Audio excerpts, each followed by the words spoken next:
Supra দেবীর ছোট বৌমা রোহিণী বিয়ের পর শ্বশুর বাড়িতে আসে এবং গৃহপ্রবেশের জন্য দরজার কাছে দাঁড়িয়ে থাকে। শাশুড়ি, দুই ননদ এবং বড় যা সবাই তার গৃহপ্রবেশের অনুষ্ঠান নিয়ে ব্যস্ত। রোহিণী এক এক করে সব আচার অনুষ্ঠান পালন করে এবং তখনই সুপ্রা দেবী বলেন, বৌমা, সব হয়ে গেছে, এবার তুমি এই ঘটের চালটাকে পা দিয়ে ফেলে ঘরের ভেতরে প্রবেশ করো। রোহিণী ঘরের মধ্যে প্রবেশ করতে যাচ্ছিল, ঠিক এমন সময় কয়েকটা লোক বস্তায় কিছু জিনিসপত্র নিয়ে দরজার কাছে এসে হাজির হয়। মা দেখুন না, ওরা সবাই চলে এসেছে, তাড়াতাড়ি আগে এগুলো রান্নাঘরে রাখার ব্যবস্থা করতে হবে, তারপরে অন্য কাজ। হ্যাঁ হ্যাঁ বৌমা, তুমি একটু সাইড হয়ে দাঁড়াও, আগে ওদেরকে ভেতরে ঢুকতে দাও, তারপরে তুমি ঘরে ঢুকবে। হ্যাঁ হ্যাঁ বৌমা, তুমি একটু সাইড হয়ে দাঁড়াও, আগে ওদেরকে ভেতরে ঢুকতে দাও, তারপরে তুমি ঘরে ঢুকবে। এভাবেই নতুন বউকে দাঁড় করিয়ে রেখে আগে জিনিসপত্র ঘরে ঢুকাচ্ছে দেখে রোহিণীর একটু খারাপ লাগে এবং সে প্রশ্ন ভরা চোখ নিয়ে তার স্বামীর দিকে তাকায় এবং তখনকার মতো চুপ করে যায়। তারপর সব কাজ মিটে গেলে রোহিণীর গৃহপ্রবেশ হয় এবং তার শাশুড়ি তাকে বলে, বৌমা, অনেক অনুষ্ঠান হয়ে গেছে, এবার তুমি নিশ্চয়ই খুব ক্লান্ত হয়ে পড়েছো, যাও একটু গিয়ে নিজের ঘরে আরাম করো, সকালবেলা উঠে তোমার আবার অনেক রকমের কাজ আছে। শাশুড়ির কথা শুনে রোহিণী তার ঘরে আরাম করতে চলে যায় এবং সেখানে গিয়ে প্রতাপকে বলে, আচ্ছা, তোমাদের বাড়িতে কি বাড়ির বউয়ের প্রথম রান্নার কোনো অনুষ্ঠানের ব্যাপার স্যাপার আছে নাকি? সেরকম কিছু হলে আগে থেকেই বলে দাও, আমি তাহলে রাতে ঘুমানোর আগে মেনু ডিসাইড করে রাখবো। রান্না তো করতেই হবে, তবে সে নিয়ে তোমাদের চাপ নেই, মেনু সেরকম কোনো চাপের নেই, কালকে রান্নাঘরে গেলেই বুঝতে পারবে তোমাদের কি রান্না করতে হবে না করতে হবে। এখন আমি অনেক টায়ার্ড, মাকে তুমি কালকে জিজ্ঞাসা করে নেবে। প্রতাপের কথা শুনে রোহিণী আর কোনো রকমের প্রশ্ন করে না এবং নিজে মনে মনে ঠিক করে রাখে, অনুষ্ঠান যখন করতেই হবে তাহলে আমি নিজেই মেনুটা ডিসাইড করে নি। এক কাজ করি, সকালে সবার জন্য নান ফুলকপির তরকারি করব, চিকেন কষা, মটন কষা আর একটু মিষ্টি পায়েস করে দেব, তারপর পোলাও আর মাছের কোনো একটা আইটেম করে দেব, তাহলে মোটামুটি সারাদিনের রান্না কমপ্লিট হয়ে যাবে। তবে এতগুলো আইটেম করতে তো আমাকে খুব ভোরবেলা থেকে উঠে পড়তে হবে, এখনই ঘুমিয়ে পড়ি, না হলে ঠিক টাইম মতন উঠতে পারবো না আর সব রান্নাও কমপ্লিট করতে পারবো না। এসব চিন্তা করে রোহিণী ঘুমিয়ে পড়ে, কিন্তু সকালে উঠতে তার একটু দেরি হয়ে যায়। ঘুম ছাড়ার পর সে তাড়াতাড়ি করে রান্নাঘরে যায় এবং তার ঠিক করা মেনু অনুযায়ী সমস্ত জোগাড় যন্ত্র শুরু করে। আরে, এখানে তো ফ্রিজে মটরশুঁটি ছাড়া আর কোনো সবজিই নেই, এ কি? সমস্ত জায়গার মধ্যেই তো মটরশুঁটি রাখা আছে, এই বস্তাগুলো এখানে কেন? এই বস্তাগুলোতে কি রাখা আছে? এতে নিশ্চয়ই শীতের কোনো সবজি রাখা আছে। এই বলে রোহিণী বস্তার মুখ খুলে দেখে দুটো বস্তাতে মটরশুঁটি এবং দুটো বস্তাতে আলু রাখা আছে, যা দেখে সে অবাক হয়ে যায় আর মনে মনে বলে, আমি সব ঠিকঠাক দেখছি তো, নাকি আমার চোখে মটরশুঁটি ছাড়া আর কিছু নজরই পড়ছে না? ফ্রিজে মটরশুঁটি, সমস্ত টিনের ডিব্বাতে মটরশুঁটি, বস্তার ভেতরে মটরশুঁটি। ও আচ্ছা, এবার বুঝতে পেরেছি, বিয়ে বাড়িতে যা মটরশুঁটি বেঁচে গিয়েছিল সব নিয়ে এসে রেখেছে মনে হয়। ঠিক এমন সময় শাশুড়ি সুপ্রা দেবী এসে জিজ্ঞাসা করেন, বৌমা, তুমি কি রান্না শুরু করে দিয়েছো? দেখো, আমরা পরিবারে 9 জন সদস্য, তবে আমাদের সঙ্গে আমাদের বাড়ির কাজের মেয়ে রয়েছে, বাগানের মালি রয়েছে, দারোয়ান রয়েছে আর বাড়ির কেয়ারটেকার রয়েছে, ওদিকে আরো 4-5 জন সাহায্যের জন্য আছে। ওই মোট মিলিয়ে 20 জনের রান্না তোমাকে রান্না করতে হবে। আর হ্যাঁ, মাঝে মাঝে প্রতিবেশীরাও আমাদের বাড়িতে আসে, তাই একটু বেশি করেই করবে, কেমন? ঠিক আছে মা, আমি সবার জন্য পোলাও, নান আর নানান রকমের সবজি করছি।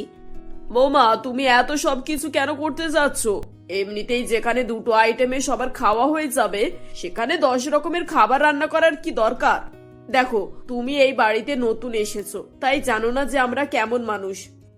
শুনে রাখো, আমাদের পরিবারে না আমরা কখনোই কাউকে বাড়তি চাপ দিতে চাই না, সে বাড়ির ছেলেই হোক, মেয়েই হোক বা বউ হোক, সবাইকে অ্যাডজাস্ট করতে শিখিয়েছি। ওরা সারা জীবন একটা তরকারি আর রুটি দিয়েই খাবার, ওদেরকে নিয়ে তোমাকে অত চিন্তা করার দরকার নেই। তাছাড়া বিয়েতে সবাই অনেক রকমের খাবার খেয়েছে, এখন আর এত সবকিছু কেউ খেতেও পারবে না।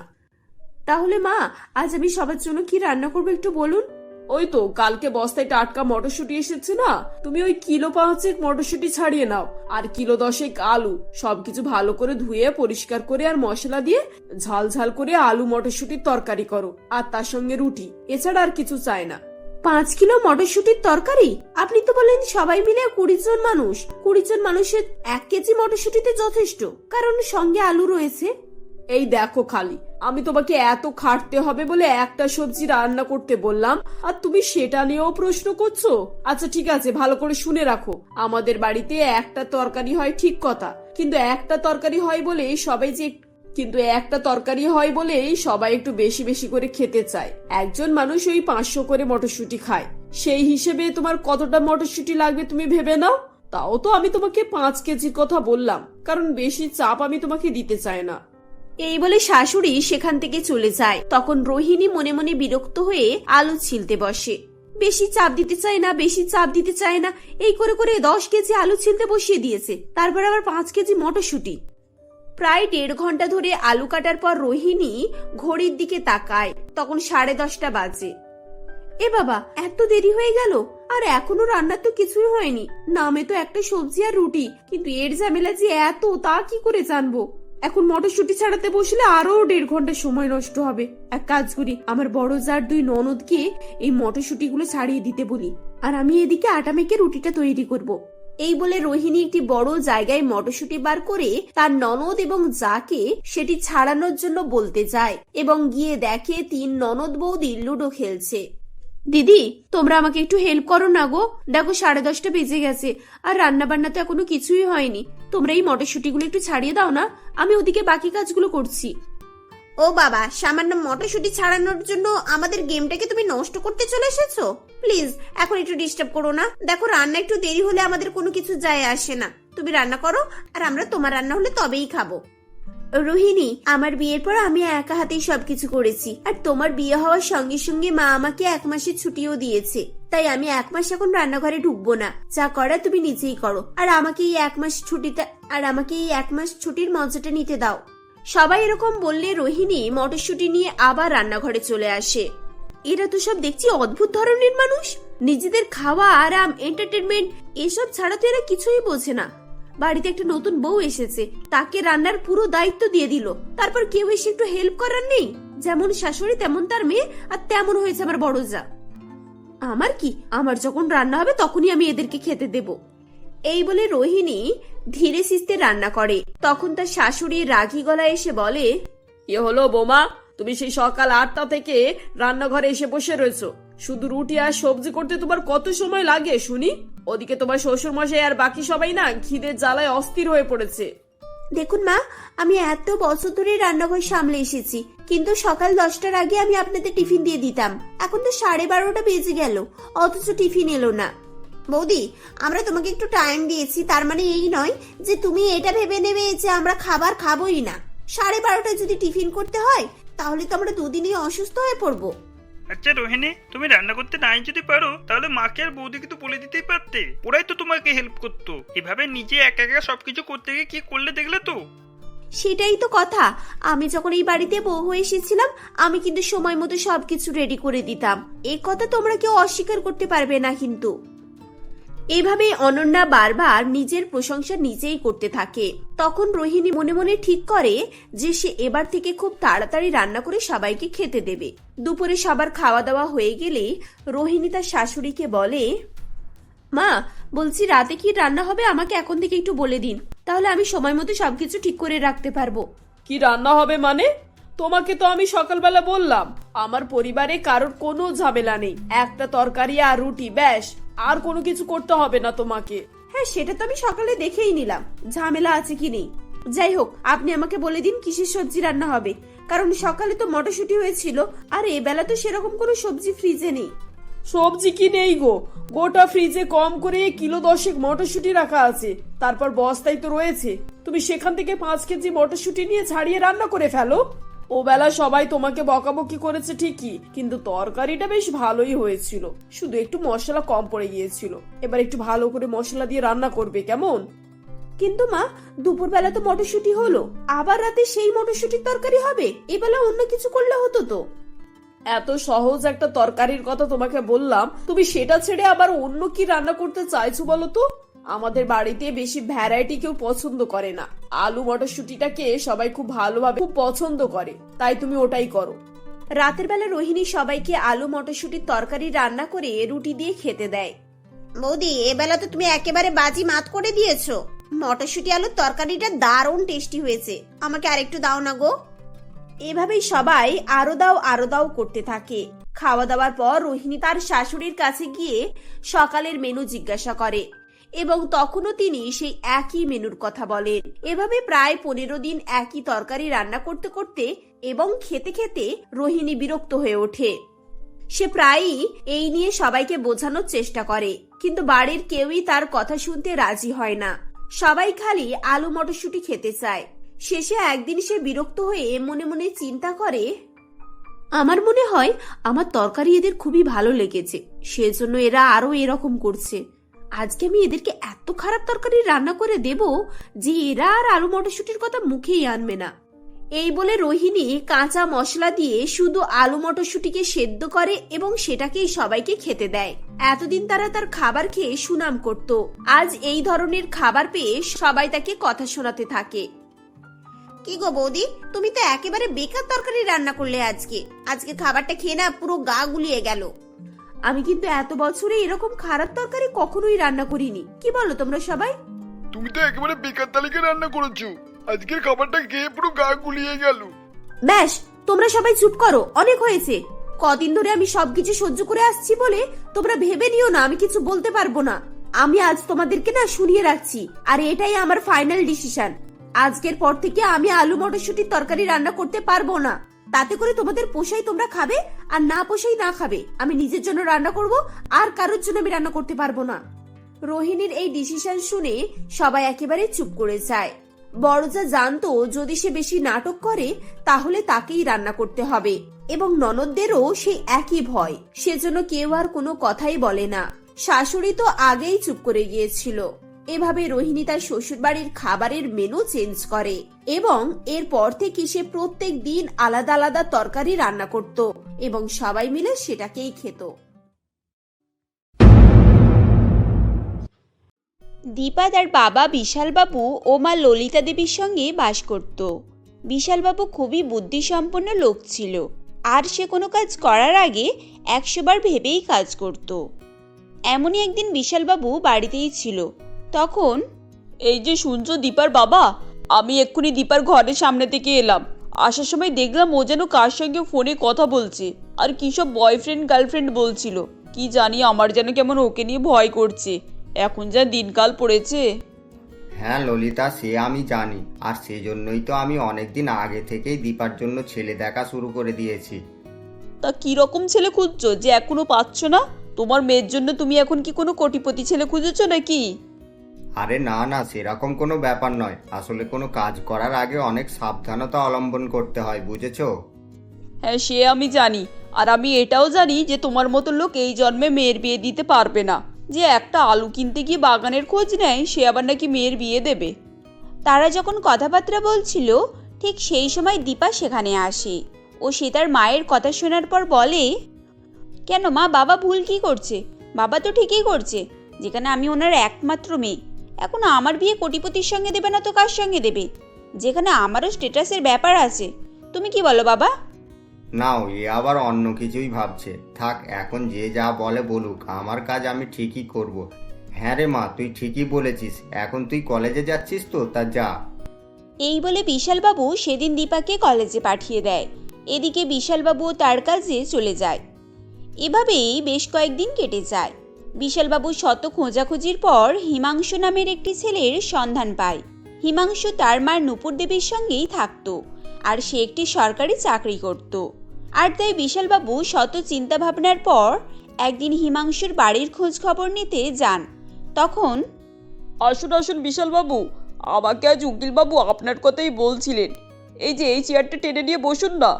আসলে আমি এই বাড়িতে একা তো, তাই সব কিছু অগোছালো হয়েই পড়ে আছে।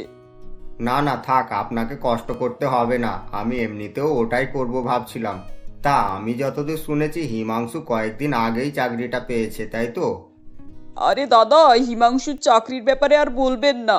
এখন ও চাকরি পেয়েছে, এতে খুশি হব না দুঃখ পাবো সেটাই ভেবে পাচ্ছি না।